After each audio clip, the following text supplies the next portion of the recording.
Hi, అంతా ఎలా ఉన్నారు? నేను సూపర్, మీరు కూడా సూపర్ కదా. గుడ్. ఓకే, ఈరోజు సండే ఫండే ఎపిసోడ్ కొంచెం ఎవ్రీ వీక్లా కాకుండా ఈ వీక్ కొంచెం ఫన్ మిస్ అయ్యేలాగా, కొంచెం బాధను మిగిల్చేలాగా ఈ సండే జరిగింది.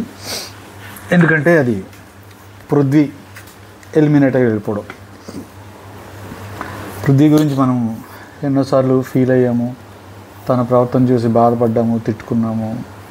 ఆ అగ్రెషన్ మనం అనుకున్న వాళ్ళని, మనం ఇష్టపడిన వాళ్ళని ఇతను ఎందుకు డిస్టర్బ్ చేస్తున్నాడు అనే ఉద్దేశంతో కొంచెం ఓవర్బోర్డ్ అయ్యి కూడా ఫీల్ అయ్యాము.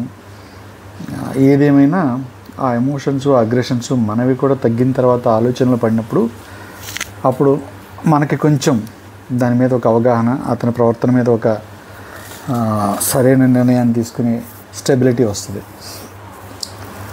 నేను పృథ్వీ విషయంలో ఈరోజు చాలా ఫీల్ అవుతున్నాను. అయ్యో పాపం, తన కోపం తన శత్రువు అని చిన్నప్పుడు నేర్చుకున్న పదం ఏదైతే ఉందో అది గుర్తొచ్చింది.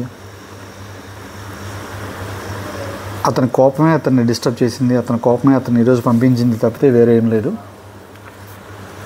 లేకపోతే డిజర్వ్డ్ పర్సన్ ఈ వారం వెళ్ళాల్సిన వాడైతే మాత్రం కాదు.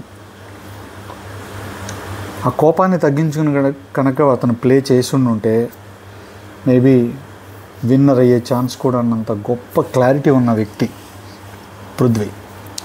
అతని దగ్గర ఉన్న మంచి క్వాలిటీస్ మనం ఎప్పుడు చెప్పుకోలేదు, ఈరోజు తప్పదు, చెప్పుకొని తీరాలి. తన దగ్గర ఒక అగ్రెషన్, ఎదుటి వాళ్ళ మీదకి కొంచెం ఫోర్స్డ్గా మీదకి వెళ్ళిపోయి థ్రెటనింగ్ లాగా వాళ్ళని భయపెట్టేలాగా తను ప్రవర్తించడం అనే ఒక్కటి పక్కన తీసి పెడితే అతనిలో ఏమన్నా మైనస్లు వెతుకుదామంటే దొరకవు. ఇక్కడ మాటలు అక్కడ, అక్కడ మాటలు ఇక్కడ, చాడీలు చెప్తాడా అంటే అలాంటి చండాలని బుద్ధి లేదు. పోనీ అవసరమైన టైంలో ఒక మనిషి తన స్నేహితుడో ఇంకోడో మంచి చెడు కోసం స్టాండ్ తీసుకోకుండా ఉంటాడా అంటే లేదు, అలా లేదు స్టాండ్ తీసుకుంటాడు. పోనీ గేమ్స్ విషయంలో సరిగా ఆడకుండా బద్ధకంగా అలా కూర్చొని ఏదో కానీ చేద్దాం అనుకుంటాడంటే అతను ఆడినంత గొప్పగా ఇంకెవరు ఆడరేమో అని అంత బాగా ఆడతాడు. తర్వాత ఏమైనా అల్లరి చిల్లరిగా అమ్మాయిలతో ఉన్న చండాలని బిహేవియర్ చేస్తాడంటే అంత ట్రాక్ ఇన్ని వారాల నుంచి నడిచినా ఎప్పుడు అతను బోర్డు దాటి ఓవర్బోర్డ్ అయ్యి జనాన్ని డిస్టర్బ్ చేసేలాగా, మనం కూడా సిగ్గుపడేలాగా అతను ఎప్పుడు బిహేవ్ చేయలేదు. అంటే చిల్లర మాటలు మాట్లాడడం కానీ చిల్లరగా బిహేవ్ చేయడం అలా ఎప్పుడు చేయలేదు.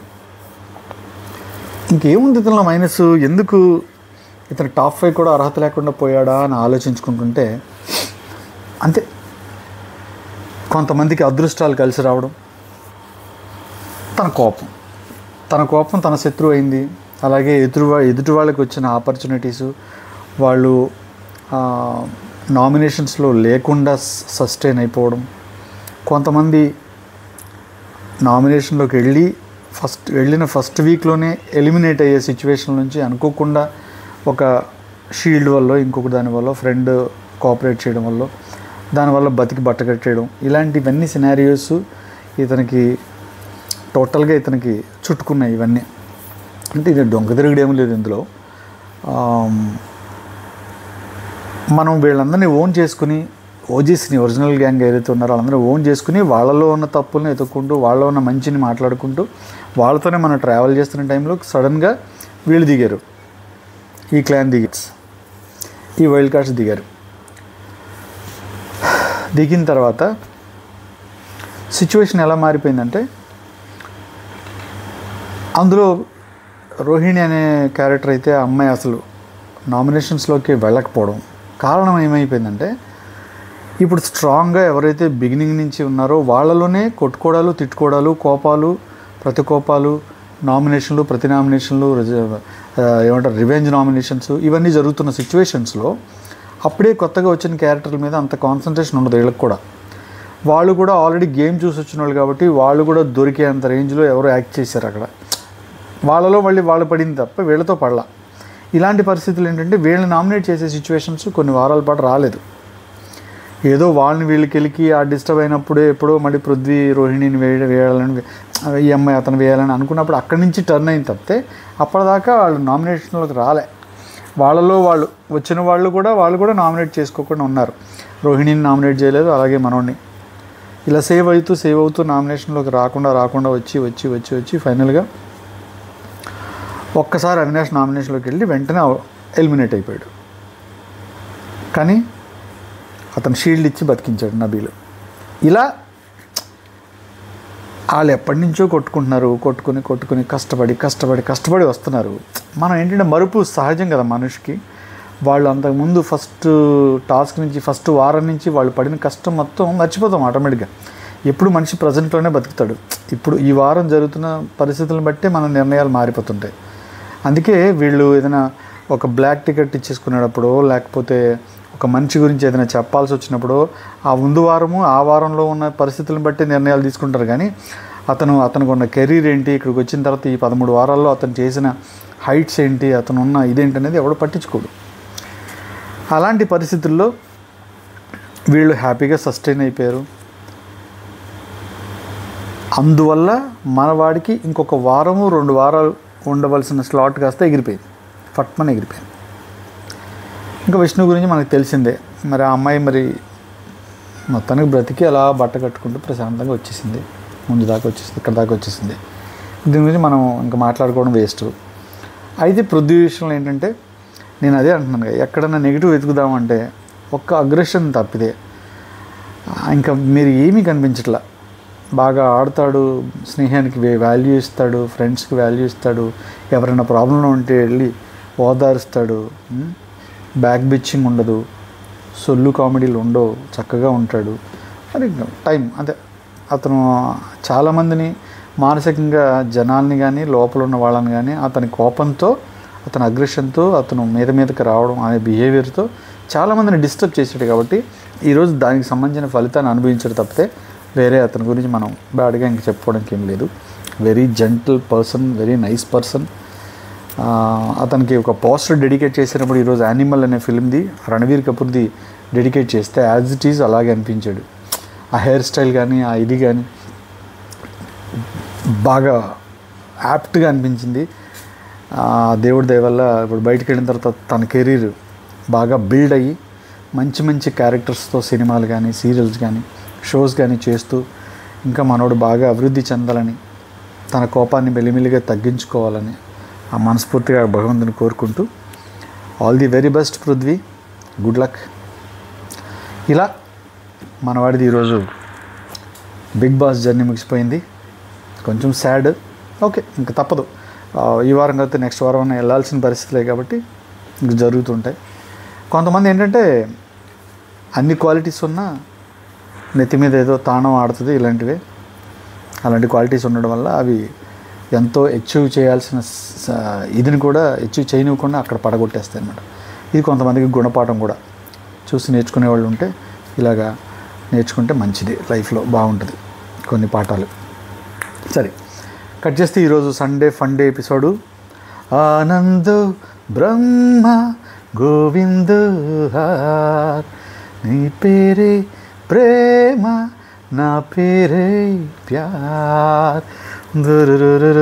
ఇంకా నాగ్ గారు అలాంటి ఒక అద్భుతమైన సాంగ్తో ఎంట్రీ ఇచ్చారు. చాలా బాగుంది, బాగా అనిపించింది. ఆ డాన్సర్స్ ఆయన ఓన్ సాంగ్ కదా అది. శివ సినిమాలో అమల గారిది అయింది ఆ సాంగ్. సూపర్ సాంగ్తో ఎంట్రీ ఇచ్చారు, వెరీ నైస్. చేస్తే ఫస్ట్ సేవింగ్తో ఎపిసోడ్ స్టార్ట్ అయింది. ఇందులో ఫస్ట్ గౌతమ్ని ఇప్పుడు ఏదో స్టార్స్ లాంటివి తీసుకుని అక్కడ ఒక స్టార్కి సంబంధించిన ఇది ఉంటుంది, దాంట్లో ఫిట్ చేయాలన్నమాట. మనతోటి స్టార్ ఉంటుంది, దాంట్లో ఫిట్ చేయాలి. ఎగ్జాక్ట్ అందులో ఫిట్ అయిపోతే సేవ్ అయినట్టు, ఫిట్ అవ్వకపోతే సేవ్ కానట్టు. అలా ఒక చిన్న టాస్క్ ప్లే చేశారు. అందులో గౌతమ్ తన స్టార్ని ఫిట్ చేశాడు. ఎగ్జాక్ట్గా ఆ సైజులోనే ఉండడం వల్ల స్లాట్ కరెక్ట్గా ఫిట్ అయిపోయింది. ఫిట్ అయ్యి మనోడు సేవ్ అయిపోయాడు. ఫస్ట్ సేవ్ అయింది గౌతమ్ ఇవాళ. Okay, nice. అయిపోయింది. అవ్వగానే ఇది ఒక సరదా టాస్క్, కామనే కదా, ఒక టాస్క్ స్టార్ట్ చేస్తారు కదా. అదేంటంటే హుక్ స్టెప్తో గేమ్ అనమాట. ఏం లేదు, ఒక సాంగ్ సంబంధించింది ఒక చీటీ ఉంటుంది, వెళ్ళి మనోళ్ళు పర్సనల్గా చూసుకుని కెమెరాకి చూపించాలి మనకు తెలిసేలాగా. ఆ సాంగ్లో ఉన్న హుక్ స్టెప్ వాళ్ళు వేయాలి, వేస్తే వాళ్ళ టీము కనిపెట్టాలి. ఇక్కడ ఒక 2 టీముల కింద విడదీశారు. ఒకటి అవినాష్ టీము, ఒకటేమో విష్ణుప్రియ టీము. వీళ్ళిద్దరూ సరదాగా ఈ ఆటని మొదలుపెట్టారు. ఫస్ట్ రోహిణి వెళ్ళి కమాన్ కమాన్ కమాన్ బేబీ బుల్లెట్ ఏదో సంథింగ్ సాంగ్ ఉంది కదా రామ్ది, ఆ సంబంధించిన చిట్టి చూపించింది. ఆ hook step come on baby bullet అనేదో చూపించింది. మన వాళ్ళందరూ గెస్ట్ చేశారు. వీళ్ళు అవినాష్, గౌతము, నబీలు, రోహిణి అనమాట. వీళ్ళంతా ఒక టీం. ఆ ఫస్ట్ సాంగ్కి డ్యాన్స్ చేశారు. కట్ చేస్తే మనోడు స్లిప్ అయిపోయి అందులో నాగ చైతన్య గారు చాలా బాగా చేశారు అన్నట్టుగా నోరు జారాడు. వెంటనే ఆయన నాగ చైతన్య కాదు కదా దాన్ని అని పనిష్మెంట్ లాగా ఆ మార్క్ వచ్చిన పాయింట్ తీసేశారు. సరదా అది ఫన్గా. కట్ చేస్తే ఏబి అనమాట టీము. ఏ టీం వాళ్ళు రోహిణి వాళ్ళు, నా అవినాష్ వాళ్ళు. బి టీము విష్ణుప్రియ, పృథ్వీ, నిఖిల్, ప్రేరణ, వీళ్ళ నలుగురు. నెక్స్ట్ నిఖిల్ వెళ్ళాడు. ఈ మాస్టర్ సినిమాలో ఆ సాంగ్ ఉంటుంది కదా భుజంతో ఇలా అనేది ఉంటుంది, తానా సాంగ్ ఉంటుంది. మాస్టర్ కమింగ్ అనే సాంగ్ ఉంది కదా, ఆ హుక్ స్టెప్ వేసి కనిపెట్టాడు. వాళ్ళు వచ్చారు. విష్ణు అసలు ఇందులో చాలా ఫాస్ట్ ఉంటుంది కదా, ఇలాంటి ఇమ్మీడియట్ ఇంత హింట్ ఇస్తే అమ్మాయి చెప్పేస్తుంది. సూపర్గా చెప్పింది. ఇంకా ఆ సాంగ్తో వాళ్ళు సరదాగా డ్యాన్స్ చేశారు. అలా తర్వాత నిఖిల్ మాస్టర్ సాంగ్ని కనిపెట్టిన తర్వాత అవినాష్ వచ్చి స్వింగ్ జరా ఆ హుక్ స్టెప్. ప్రేరణ వెళ్ళి పుష్ప పుష్ప పుష్ప పుష్ప పుష్ప పుష్ప పుష్పరాజ్ అని అమ్మాయి ఆ హుక్ స్టెప్. తర్వాత నవీల్ వెళ్ళాడు. ఒడి అబ్బా అని ఏదో సాంగ్ ఏదో అంట, అది మనోడు మిస్ చేశాడు, చేయలేకపోయాడు. సరే పక్కన పెడితే నెక్స్ట్ విష్ణు వెళ్ళి పైసా వసూల్ అని అదేదో హుక్ స్టెప్ ఉంటుంది కదా బాలకృష్ణ గారు ఇలా అని సంథింగ్ అది చేసింది, అది సూపర్. తర్వాత గౌతమ్ వెళ్ళి మేడ్ ఇన్ ఆంధ్ర స్టూడెంట్ అంటే తానే తన నాన్న అది ఉంది కదా పవన్ కళ్యాణ్ గారి సాంగ్, ఆ సాంగ్ని. తర్వాత మళ్ళీ పృథ్వీ వెళ్ళాడు, ఒక సాంగ్ని సరిగ్గా గెస్ చేయలేపాడు. అదే సాంగ్ నేను గెస్ చేస్తాను. నబీల్ వెళ్ళాడు, నబీల్ కూడా గెస్ చేయలేపాడు. అదేంటంటే పూనకాలు లోడింగ్ అనేది ఉంటుంది. అయితే నబీల్ వెళ్ళి పుణుకులు అనుకున్నాడంట. పూనకాలు బదులు పుణుకులు అనుకుని అతను హుక్ స్టెప్ని పుణుకుల్లా వేస్తున్నాడు. ఇట్లా తీసుకొని డేషాలు వేసి ప్లేట్లో పెడుతున్నాడు. అది ఫన్నీగా అనిపించింది. సెట్ అవ్వలేదు. ఈలోపు నిఖిల్ వెళ్ళి నేను చేస్తాను సార్ గెస్ అని తను గెస్ చేసి ఏదో ఇలా ఉంటుంది ఫస్ట్ ఆ స్టెప్ చేయగానే ఇమ్మీడియట్గా మన విష్ణుప్రియ టప్పని అందుకుంది. షాక్ అందరూ, ఇలా అనగానే గెస్ చేసిందిరా అమ్మాయి అనుకున్నారు. సరదాగా అందరూ వచ్చి ఆ పాటకి డ్యాన్స్ చేశారు. సూపర్ అనిపించింది. నెక్స్ట్ అవినాష్ వెళ్ళి నాటు సాంగ్ జుజుబి అన్నట్టు వెళ్ళి సరదాగా వెళ్ళి ఆ నాటు స్టెప్ అందరికీ భయంకరమైన హుక్ కదా అది. ఇలా అనగానే కనిపెట్టారు వీళ్ళు రోహిణి వాళ్ళు, హుక్ స్టెప్ అది వేసాడు. తర్వాత నిఖిల్ వెళ్ళాడు. అన్న షర్ట్ వేస్తే మాస్ అని మన మాస్ సినిమాలో నాగార్జున గారి సాంగ్, అది మనోడు కొంచెం ఇలా అని అది చెప్పాడు. హింట్ దొరికేసింది వాళ్ళకి. విష్ణుప్రియకి టప్పని వచ్చారు, డ్యాన్స్ చేశారు. సూపర్. ఇలా ఇందులో ఈ విష్ణుప్రియకి సంబంధించిన టీం ఏదైతే బి టీం ఉందో వాళ్ళు విన్ అయ్యారు, విష్ణు వాళ్ళు. తర్వాత నబీలు సరదాగా నేను ఇంకోసారి ట్రై చేస్తాను సార్ ప్లీజ్ సార్ అని చెప్పి రా సక్కమ్మ రక్కమ్మ అని సాంగ్ ఉంది కదా, ఆ పాటకు సంబంధించిన ఈ హుక్ స్టెప్ వేసాడు. చేయగానే వాళ్ళు కనిపెట్టేశారు. వెరీ గుడ్ అని మనోడు ఎంజాయ్ చేశాడు. బట్ విన్ అయింది మాత్రం వాళ్ళే. కట్ చేస్తే ఈ సేవింగ్లో వాళ్ళందరికీ క్యాండీస్ ఉన్న బాల్స్ ఇచ్చారు. ఎవరైతే నామినేషన్లో ఉన్నారో వాళ్ళకి ఆ బాల్స్ అన్నీ ఓపెన్ చేయాలి. ఫస్ట్ ఎవరు ఓపెన్ చేస్తారో సేవ్ అవ్వలేదు. నెక్స్ట్ ప్రేరణ ఓపెన్ చేసి సేవ్ అయింది. ఆ అమ్మాయి షాక్, ఆ ఫేస్. నాగార్జున గారు అసలు నీ ఎక్స్ప్రెషన్ ప్రైస్లెస్ అమ్మా, అసలు చాలా థ్యాంక్స్ సార్, దేవుళ్ళు సార్ వీళ్ళని దండాలు పెడుతుంది. ఇమ్మీడియట్గా ఆయన ఏంటంటే you deserve that's why also save చేశాను నీకు అని చెప్పి ఆయన చెప్పారు. నైస్.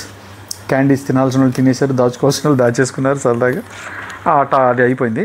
తర్వాత నెక్స్ట్ ఇంకో బాల్ ఓపెన్ చేయాలిగా నిఖిల్ ఓపెన్ చేశాడు. నిఖిల్కి కూడా అందులో గ్రీన్ ఉన్నాయి, క్యాండీస్ గ్రీన్ ఉంటే సేవ్ అనమాట. నెక్స్ట్ ప్రేరణ తర్వాత నిఖిల్ ఓపెన్ చేస్తే నిఖిల్ కూడా సేవ్ అయిపోయాడు. వీళ్ళిద్దరూ సేవ్ అయిపోయారు. ఇంక మిగిలింది ఏంటంటే విష్ణు అండ్ పృథ్వీ మిగిలిపోయారు.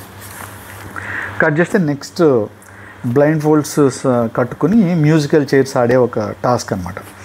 అన్నీ బీమ్ బ్యాగ్స్ ఉంటాయి కదా, అవన్నీ ఒక 5-6 బ్యాగ్స్ పెట్టారు. ఇంకా మిగతా వాళ్ళందరూ నిఖిల్ ఏమో కొంచెం కాలుకి దెబ్బ తగలడం అనుకుంటా తను కట్టుకొని చేయలేక నేను దీంట్లో సంచాలకుగా ఉంటాను సార్ అంటే తన్ని అవినాష్ని సంచాలకుగా పెట్టారు.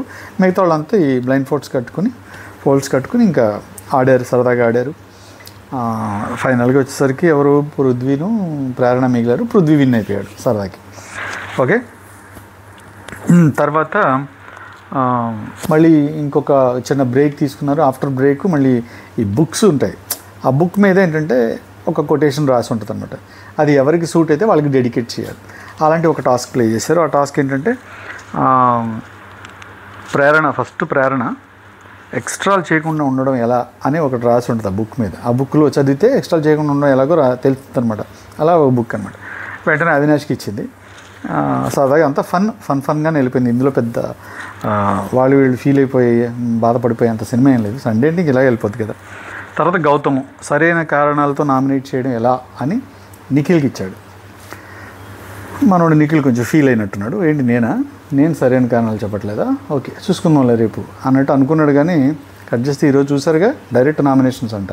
వీళ్ళు ఎవరో ఒకరినొకరు నామినేట్ చేసుకోవడం లేవు, డైరెక్ట్గా అందరినీ బిగ్ బాసే నామినేట్ చేసి పడేసాడు.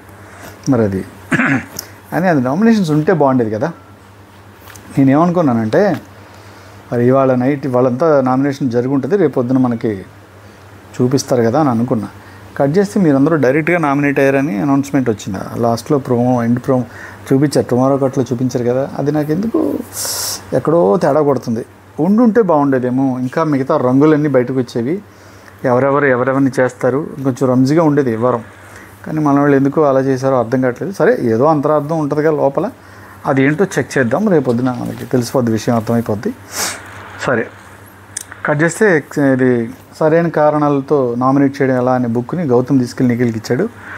తర్వాత రోహిణి ఏంటంటే పృథ్వీకి గౌరవంగా ప్రవర్తించడం ఎలా అని అమ్మాయి ఇంకా కక్ష మంట తీరదు కదా, ఇంకా లైఫ్ లాగా ఉండేది. అది తీసుకెళ్ళి అతనికి ఇచ్చేసింది.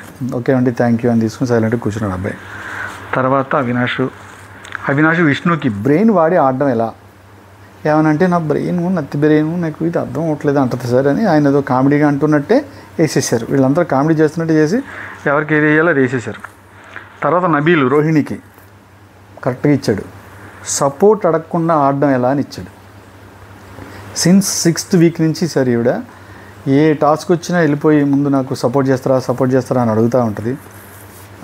మనోడు నబీలు కూడా సపోర్ట్ అడుగుతాట్లే. కానీ అప్పుడు ఆ అమ్మాయి దానికి ఒక క్లారిటీ, సార్ ఈ ఇంట్లో సపోర్ట్ లేకుండా కష్టం సార్, చాలా కష్టం, అందరు సపోర్ట్ ఉంటేనే వర్కౌట్ అవుతుంది సార్, అందుకే నేను అడుగుతాను సార్ అని అక్కడ ఒక క్లారిటీ ఇచ్చుకుంది జనానికి అనమాట. ఇది ఓకే డన్ అమ్మా అనుకున్నాను.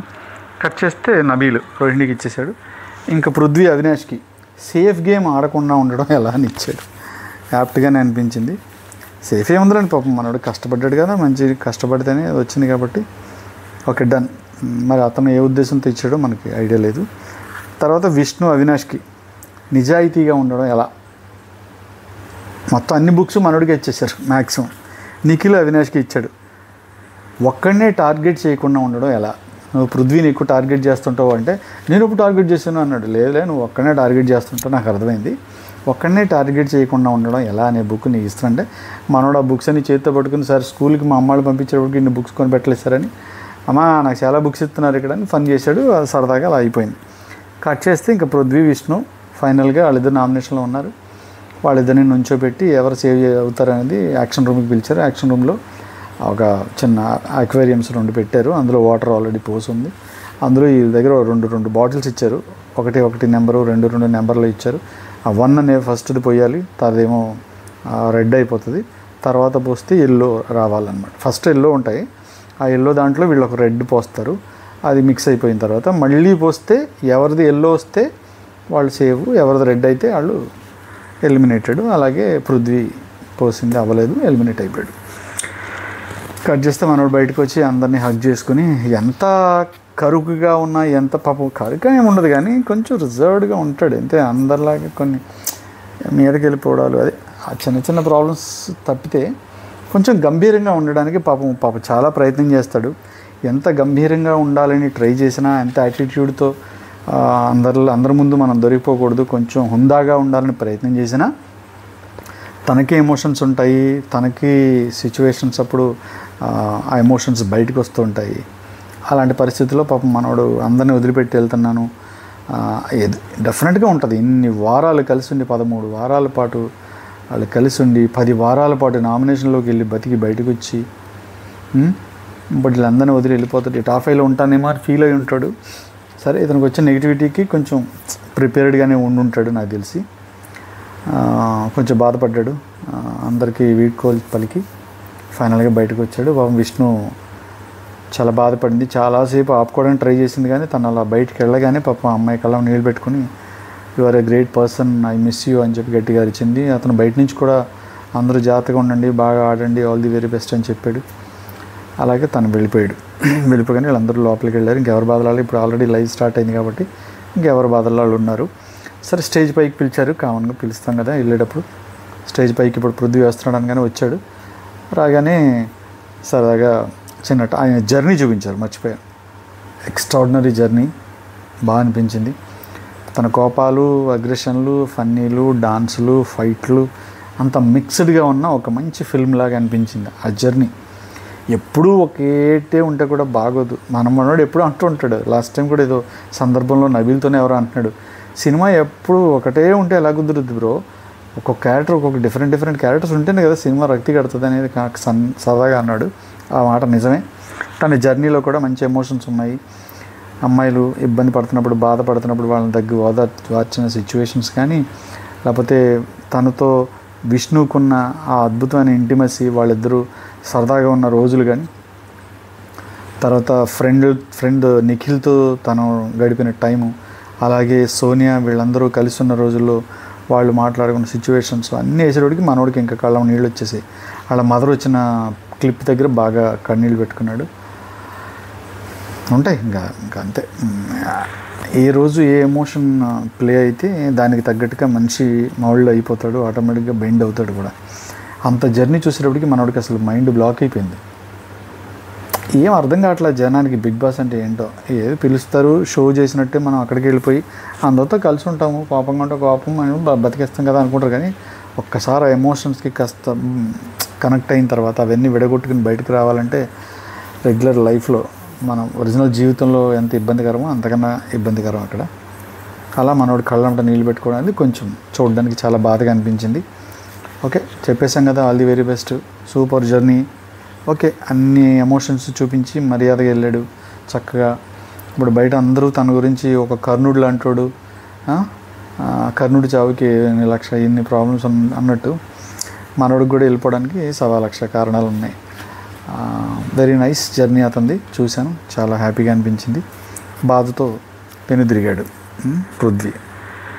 తర్వాత ఇంకేముంది, అక్కడితో మా ఇంటి మీద కూడా 2 కళ్ళు వేసి ఉంచున్నాయి నేను చెప్పేసి వెళ్ళిపోయారు. ఇంకా లైవ్ స్టార్ట్ అయింది. నేను లైవ్ ఆన్ చేశాను ఇప్పుడే. ఇంకా లైవ్లో ఈ అప్డేట్స్ ఇంకేం చెప్పాలో అర్థం అవ్వట్లే. ఇంకా రెగ్యులర్ లైఫ్. రేపు నామినేషన్స్ ఉంటాయో లేదో ఇప్పుడు వాళ్ళకి తెలియదు కాబట్టి ఎవరి ప్రిపరేషన్స్లో వాళ్ళు ఉంటారు. రేపు ఏ పాయింట్స్ ఎవరి మీద వేసేద్దాం, ఇది మనం అనాలిసిస్ చేసుకుంటే రోహిణి కరెక్ట్గా రెడీగా ఉంటుంది ప్రేరణకి.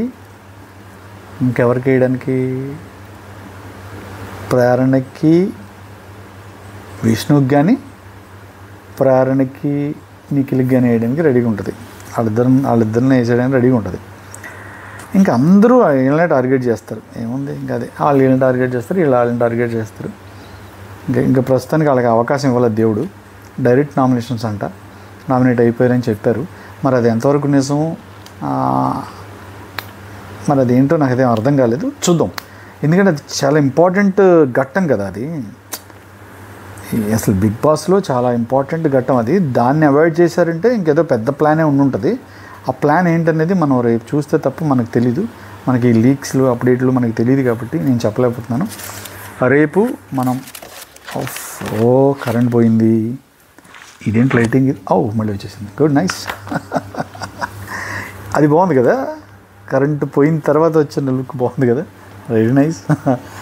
సరే కట్ చేస్తే రేపు సరదాగా మనం చూసి దాని గురించి ఏం జరగబోతుందని, ఇంకేమైనా కొత్తగా అనాలిసిస్ చేసుకునే అవకాశాలు ఉంటే ఫ్యూచర్ ఎలా ఉండబోతుంది, నెక్స్ట్ వీక్ ఎవరిని లేపేస్తారు, ఏమైనా నామినేషన్ మళ్ళీ ఇద్దరు లేపాలి కదా ఈ వీక్లో, డ్యామ్ షూర్ ఇద్దరు ఎగిరిపోవాలనుకుంటా. సరే ఎవరిని తీయడానికి అవకాశం ఉంది, టాప్ 6 అంటారా, టాప్ 5 అంటారా, ఇవన్నీ మనం రేపటి నుంచి కొంచెం క్లీన్గా దీన్ని అబ్జర్వ్ చేసి దానికి తగ్గట్టుగా అనాలిసిస్ చేసుకుందాం. ఓకేనా, మాట్లాడుకుందాం. Thank you very much. ఈరోజుకి ఈ ఎపిసోడ్ ఆయన కూడా అన్నారు, అందరినీ చూసి హౌస్లో సోఫా అంతా ఖాళీ అయిపోతే బోసిగా ఉంది, ఇంతమంది ఉండేవారు రోజు, అందరూ వెళ్ళిపోతే ఏదో అనీజీగా ఉందని పాపం ఆయన ఫీల్ అయ్యారు. ఆయన ఫీల్ అయినట్టే మనకు కూడా అదే ఫీలింగ్ ఉంది. బట్ ఓకే, ఇంకా తప్పదు కదా, ఫైనల్గా వచ్చినప్పుడు ఇవన్నీ భరించాలి. ఇంకా ఉందో 2 వీక్సే కదా. ఆఫ్టర్ దిస్ మళ్ళీ నెక్స్ట్ ఇయర్ ఏంటి, నెక్స్ట్ కార్యక్రమాలు ఏంటి అనే ఆలోచనకి వెళ్ళిపోతాం అందరూ. Okay, done. ఈరోజు కార్యక్రమం ఇలా ఫినిష్ చేద్దాం. సరదాగా రేపు ఏమన్నా కొత్తగా మన అగ్రెసివ్గా చెప్పుకోవడానికి కొత్త విశేషాలు ఏముంటాయో చెక్ చేసుకుని రేపు ఈవినింగ్ కలుస్తాను, సరదాగా మాట్లాడుకుందాం. ఓకేనా? అప్పటి వరకు గుడ్ నైట్. రేపు మార్నింగ్ చూసిన వాళ్ళందరికీ గుడ్ మార్నింగ్. మీ Sriraj Balla. Bye. Love you all.